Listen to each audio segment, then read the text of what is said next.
Brother Ismail memeluk Islam selama 16 tahun. Dia tidak main-main dengan imannya. Dia sangat berkomitmen beribadah dan memegang semua aturan-aturan yang ada, dan meriset hal-hal yang problematik dalam ajaran Islam. Dia serius mempelajari Islam termasuk bahasa Arab sehingga dia fasih berbahasa Arab. Selama belasan tahun, Brother Ismail juga aktif membela Islam dari semua kritik yang dialamatkan kepada Islam dan Muhammad. Namun setelah 16 tahun memeluk Islam dan berdakwah, akhirnya dia meninggalkan Islam. Mengapa? Karena dia sudah tidak dapat mempertahankan dan membelanya. Hati nuraninya, pikirannya dan logikanya sudah tidak mampu lagi menerima. Di video pertama yang menceritakan kesaksiannya meninggalkan Islam, Brother Ismail menceritakan ajaran Allah dan perilaku Muhammad yang mengizinkan memperkosa tawanan wanita yang sudah menikah. Di video ini, Brother Ismail akan menjelaskan alasan lainnya, terkait dengan ajaran moral dan perilaku yang dicontohkan Muhammad. Ajaran moral dan perilaku seperti apa yang dimaksud? Hello and welcome. As you have seen in my previous videos, I have been discussing the sexually immoral teachings of the Quran and Muhammad. In this video, I will be continuing that topic. Please note I will not be attacking Muhammad or Muslims. I will simply read Islamic sources and then ask Muslims some important questions. So let's begin. Let us turn to the Quran, chapter 66, verse 1. It says, quote, يا أيها النبي لما تحرم ما أحل الله لك تبتغي مرضات أزواجك والله غفور رحيم, which translates as, O Prophet, why do you forbid yourself that which Allah has made lawful for you? You seek to please your wives, and Allah is forgiving, merciful. Now, in order for us to understand the historical context of this Quranic revelation, we first need to turn to the tafsir or exegesis literature for an official Islamic commentary on the Quran. When we do that, we find something very disturbing. In Tafsirul Jalalain, which is one of the most popular classical commentaries, we read the following explanation of Quran chapter 66, verse 1. Quote, O Prophet, why do you prohibit what God has made lawful for you, in terms of your Coptic handmaiden Maria, when he lay with her in the house of Hafsa, who had been away, but who upon returning and finding out, became upset by the fact that this had taken place in her own house and on her own bed, by saying, she is unlawful for me, seeking by making her unlawful for you, to please your wives. And God is forgiving, merciful, having forgiven you this prohibition. Now we are starting to understand what the Quran is actually saying in chapter 66, verse 1. Muhammad's wife Hafsa caught him in her house and on her own bed having sex with another woman. Muhammad was not married to this woman, she was only his female slave. Her name was Maria, or Mary, and she was originally a Coptic Christian from Egypt. As you would expect, when Muhammad's wife Hafsa came home and found out about the sex, she became very upset, and Muhammad found himself under pressure. So he promised to stop having sex with the female slave.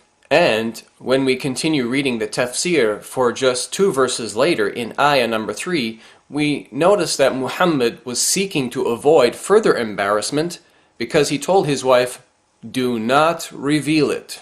Now, if you're a Muslim or if you're considering converting to Islam, you might be questioning the validity of this embarrassing story in the tafsir. You might be saying to yourself, this can't be true because Muhammad was a holy man, a true prophet of God, while this story describes a man who disrespects his wife and is unable to control his wild sexual passions. Basically, it's a story where Muhammad's wife catches him having sex with a slave. So, how does Muhammad get out of this dilemma? Well, he conveniently claims to receive a revelation from God, Quran chapter 66, verse 1, which effectively silences his protesting wives and makes permissible for him sex with a female slave. Well, for those of you questioning the validity of this story, I'm sorry to inform you, But this story does find validation and confirmation in the following authentic hadith. In Sunan an-Nasa'i, volume 4, hadith number 3411, we read, quote, عن أنس أن رسول الله كانت له أمة يطأها فلم تزل به عائشة وحفصة حتى حرمها على نفسه فأنزل الله عز وجل يا أيها النبي لما تحرم ما أحل الله لك إلى آخر الآية.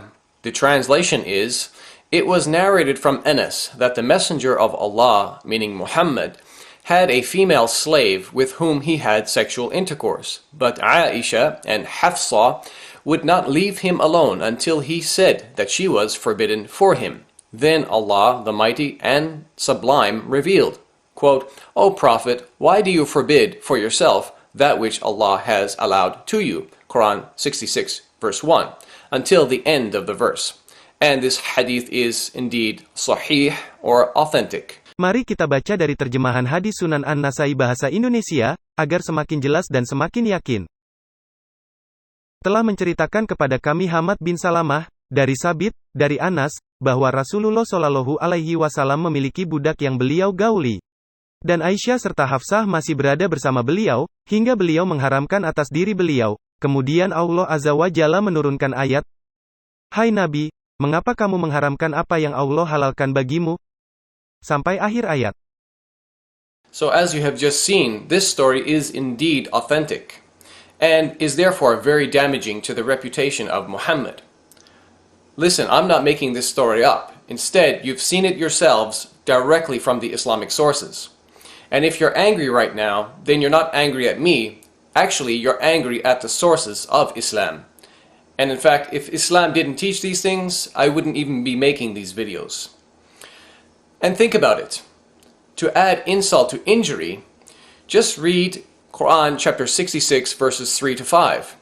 You will see the God of the Quran, Allah, actually criticizes Muhammad's protesting wives, Aisha and Hafsa, for condemning him for having sex with Mary, the slave, a woman who he was not married to. Now here are my questions for Muslims to think about and answer. Question number 1.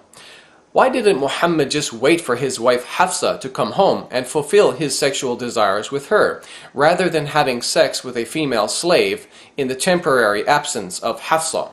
Question number 2. To add insult to injury, Muhammad performed that sexual act in the house of Hafsa and on her bed. Do you think Muhammad acted sensitively and respectfully to Hafsa? In fact, if you really want to understand how Hafsa felt when she came home and found out what Muhammad did, you can read about her reaction in the History of At-Tabari, volume 9, page 131. In the bottom footnote, it says about Hafsa, quote, One day, when she returned from her father's house, she found the Messenger of God, meaning Muhammad, with Maria in her house and burst into hysterical behavior. Question number 3. If Hafsa was perhaps on her menses and was therefore unavailable to please Muhammad, then why didn't he just wait to see one of his other wives and fulfill his sexual desires with one of them? Remember, chapter 66 of the Quran is not a Meccan surah, but is actually a Medinan surah. And we know that in the Medinan period, Muhammad already had multiple wives available to him, and specifically at the time when he obtained Mary as a female slave. And we know Muhammad used to take turns visiting and staying with different wives on different nights. So why couldn't he just control his sexual passions and prevent himself from having sex with that female slave? These are my questions for you, Muslims, to think about and answer. Thank you for watching.